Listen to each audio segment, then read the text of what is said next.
Welcome sa Cloudy Movie Recap. Ang series na ikukwento natin ngayon ay ang Invincible. Halina't simulan na natin.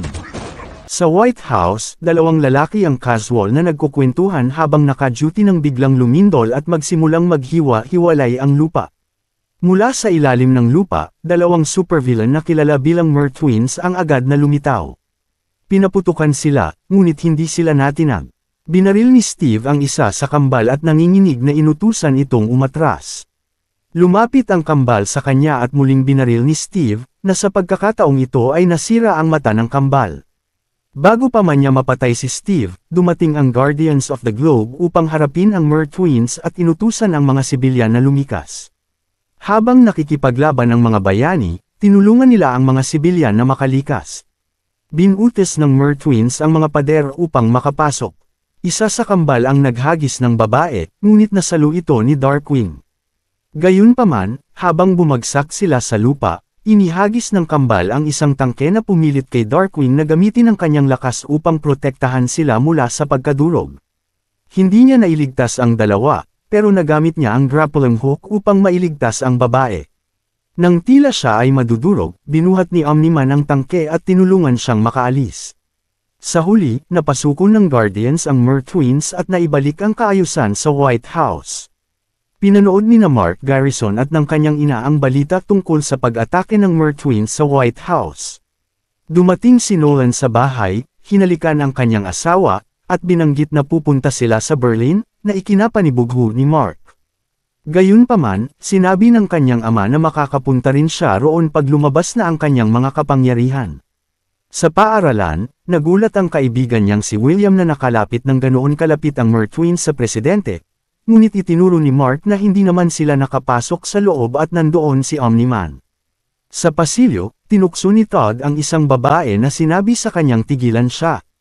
Nina si Mark at nilapitan si Todd, na mas malaki sa kanya.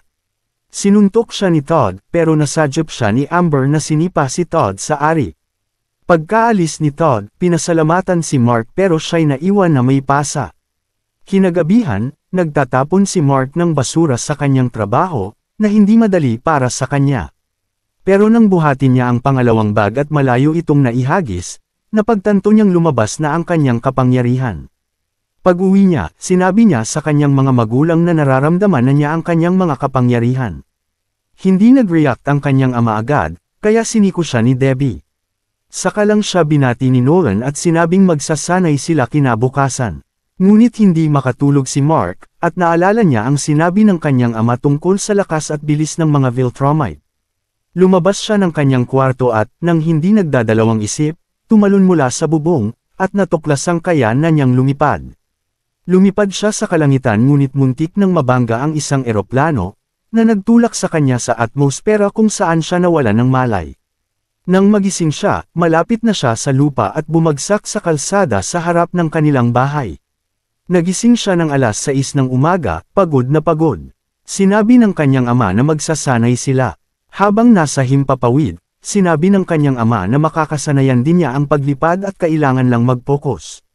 Sinabi niyang maglanding si Mark, ngunit nahirapan ito at sa huli ay bumagsak sa lupa. Kinabukasan, nilapitan ni Todd si Mark at isinandal sa locker. Sinabi niyang sasaktan siya. Hiningi ni Mark na suntukin siya ng malakas at ulitin pa ito, ngunit hindi siya nasaktan. Tinawag siyang freak ni Todd at umalis. 3 kriminal ang tumatakbo mula sa pulis. Pagkatapos magnakaw sa isang lugar, nakipaglaban si Mark sa malaking kriminal at nagawang saktan ito. Lumapit si Omni-Man at sinabing mukhang nakakatawa si Mark, sabay banggit na nilaktawan niya ang ilang hakbang dahil nakapagdulot siya ng malaking pinsala. Pagkatapos ay niyakap ni Nolan ang kanyang anak at sinabing sumunod ito sa kanya. Lumipad sila papunta sa isang tailor kung saan sinabi ni Nolan na dadalhin niya si Mark upang bumili ng suit. Inabot ni Art ang isang suit kay Mark, ngunit hindi siya sigurado sa orange at dilaw, gusto niya ng mas iconic, na naintindihan ni Art. Tinawagan siya ni Debbie ngunit wala si Mark sa bahay. Narinig ni Debbie ang isang pagbagsak malapit sa bahay nila, at lumabas si Mark mula sa isang maliit na crater na dulot ng impact. Sinabi niya na nagsasanay siya ng paglanding at humingi ng paumanhin sa pinsalang nagawa niya sa likod ng bahay, pero kailangan daw niyang gumaling. Kinabukasan, habang naglalaro sila ni Nolan ng catch gamit ang baseball na ipinapasa nila sa buong mundo, sinabi ni Nolan na mukhang pagod si Mark. Ngunit sinabi rin niya na ito ang simula ng mahabang paglalakbay para sa kanilang dalawa, at ayos lang na matakot basta't patuloy lang na lumaban.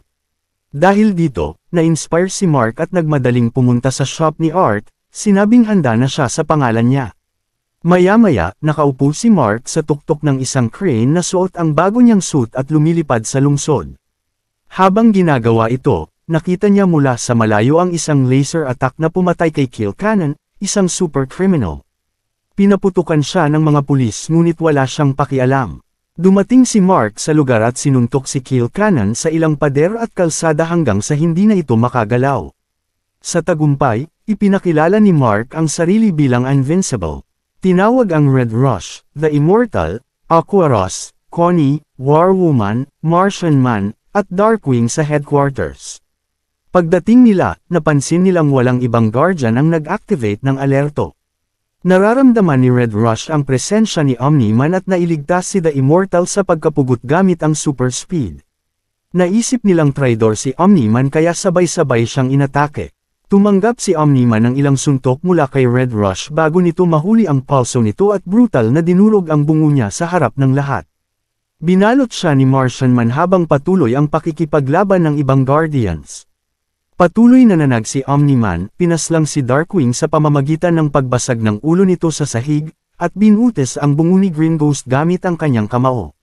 Ginamit niya ang katawan ni Green Ghost bilang pananggalaban sa atake ni Aquarius. Matapos mapinsala ng martilyo ni War Woman, pinatay niya ito gamit din ang kanyang sariling sandata. Galit na galit si Martian Man at muling binigkis si Omni-Man, habang pinagsasabay siyang binubugbog ni na War Woman at The Immortal, dahilan upang magdugo siya ng sobra. Sa huli, pinunit ni Omni-Man ang ulo ni Martian Man, sinuntok si The Immortal sa tiyan, at binali ang leeg ni War Woman. Ang huling natitirang guardian, si The Immortal, ay nakatitig sa kanya, mahina, ngunit may determinasyon, at tinanong kung bakit niya ginawa ang lahat ng iyon. Walang sinabi si Omni-Man at pinugutan siya ng ulo. Pagkatapos, bumagsak din si Omni-Man, sugatang-sugatan sa tabi ng mga pinaslang niyang kaibigan. Bumukas ang isang pinto at dumating ang mga invisible agents, sinundan ng mga paramedic na nabigla at naduwal sa nakita. Natagpuan nilang buhay si Omni-Man at agad nilang inalis ang mga katawan sa silid. Kinabukasan, pagbukas ni Debbie ng pinto, naroon ang mga espesyal na ahente ng Global Guardians. Dinala siya sa lihim na ospital ng GDA kung saan ipinaliwanag nila na si Omni-Man ay nasa recovery ngunit wala silang magawa para sa Guardians. Pagdating sa kwarto ni Nolan, nakita nila itong hindi tumutugon. Nagpakilala si Cecil at sinabing wala pa silang ideya kung sino ang gumawa ng krimen. Hiningi ni Debbie ang mga gamit at tumangging umalis. Sabay-sabing siya ang nag-aalaga kay Nolan sa loob ng 20 taon. Habang nag-uulat si Donald tungkol sa isang bagong pag-atake na may maraming biktima, agad na umalis si Mark upang tumulong. Pagdating niya, nakita niyang may malaking hukbong umaatake. Lumapit siya sa tangke at sinabing tumigil sila, ngunit napalipad siya ng isang energy cannon na pumatay sa maraming tao. Natakot si Invincible at napako sa lugar hanggang sa makita niyang binaril ang isang matandang babae. Niligtas niya ito ngunit huli na, nasaktan pa rin ang babae sa kanyang mga bisig. Muling binaril si Mark ngunit nailigtas siya ni Atom Eve na gumawa ng force field. Sinabihan siya ni Robot na may mga tangke sa paligid na susubukang patayin siya. Pinrotektahan ito ni Eve habang si Robot ay nag-uulat ng nangyayari. Patuloy sa pag-atake sina Duplicate at Rexplode. Sinabi ni Eve kay Invincible na dalhin ang matanda sa ospital dahil kaya na nila ang laban. Habang nalalampasan na sila ng mga kalaban, bigla namang nagsimulang mamatay ang mga alien at umatras. Pumasok si Invincible sa isang ospital, ngunit pinatigil siya ng mga agent ng GDA. Tinanggap si Maya ng mga paramedic at sinabi ng mga ahente na si Invincible ay cleared na. Sa paaralan, naglalakad si Mark sa pasilyo na parang wala siyang pakialam kung mabangga man siya sa iba. Nilapitan siya ni William Clell pero hindi siya pinansin ni Mark hanggang sasabihin niya na inatake ang kanyang ama at malubha ang kalagayan nito. Gayunpaman, iniwan niya si William nang makita niya si Eve Wilkins na sinabi niyang kailangan niyang makausap. Lumapit si Mark kay Eve at nagpasalamat sa pagligtas nito sa kanya. Nakilala na siya ni Eve at pumayag na mag-usap tungkol sa nangyari. Umalis silang dalawa at naupo sa itaas ng isang gusali kung saan nagkaroon sila ng masayang pag-uusap at nagkasundo na magkita muli pagkatapos ng klase upang ipakilala ni Eve ang kanyang team. Samantala, sinabi ni Cecil kay Robot na maganda ang kanilang naging performance ngunit hindi pa rin yun isang tagumpay dahil 338 katao ang namatay. Inutusan ni Cecil si Damian Darkblood, ang demonyong detective, na ipakita ang sarili. Tumingin-tingin si Darkblood at sinabi kay Cecil ang lahat ng kanyang nalalaman. Sinabi ni Cecil kay Darkblood na ipagpatuloy ang investigasyon at ipaalam kung kailangan niya ng tulong. Lumipad si Eve at Invincible sa lungsod at sa isang punto ay nag-alala si Mark na baka nawala na si Eve sa kanya, hanggang sa bumangga siya sa isang billboard. Sinubukan nilang muling lumipad at dumaan sa isang tulay hanggang sa bumukas ang lupa at nakilala ni Invincible ang teen team. Pagdating nila, nakita ni Mark na naghahalikan sina Rex at Eve. Nang matapos, binati siya ni Rex at sinabing nanalo sila kahit wala siya. Ngunit isiniwalat ni Duplicate na nanalo lang sila dahil bigla na lang namatay ang mga alien. Maya-maya, dinalaw ni Mark ang ama niya at sinabi rito na kahit hindi niya trip ang mga team, cool ang teen team, maliban kay Rexplode. Pag-alis ni Mark, napadpad siya sa silid ng babaeng iniligtas niya. Sinabi ng doktor na ang pangalan ng babae ay Maya, at alam na ngayon ng pamilya nito ang sinapit niya.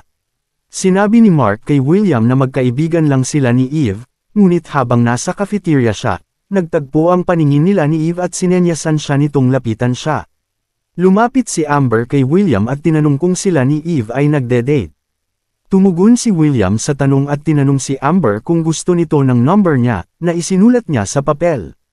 Muling umatake ang teen team sa mga alien na mas advanced ang teknolohiya. Naitaboy ni Eve ang marami sa kanila, ngunit may itinapon sa kanyang mukha, na pumihil sa kanya. Iniiwas ni Mark ang mga sinag mula sa mga kanyan ngunit napatigil siya ng isang pandikit na hindi siya makagalaw. Nang muntik nang patayin si Eve ng pinuno ng Flaxens, sumigaw si Invincible ng isang malakas na sigaw na nagpabagsak sa lahat sa paligid. Sinuntok niya ang pinuno ng Flaxens na biglang tumanda nang masira ang bracelet nito. Nailigtas niya si Eve at napagtanto ng team na kailangan nilang sirain ang mga wristband upang matalo ang mga alien. Nang masira ang mga ito, nagsimulang mamatay ang mga alien at napilitang umatras. Pagbalik sa ospital, natagpuan ni Mark na gising na ang kanyang ama. Sa balita naman, lumabas na nawawala na ang Guardian sa loob ng isang linggo. Sa isang training session, sinubukang suntukin ni Mark ang kanyang ama, na una ay naiwasan ang mga ito. Ngunit sa huli, natuto si Mark na tamaan siya. Naantala ang training nang dumating si Cecil at sinabi na may nakita silang isang nilalang mula Mars na papalapit sa Earth. Nagpasya silang si Mark ang ipadala upang harapin ito. Sa wakas, may aksyon na ang batang bayani, at mag-isa pa. Dito na nagtatapos ang Part 1, salamat sa panunood hanggang sa susunod na video.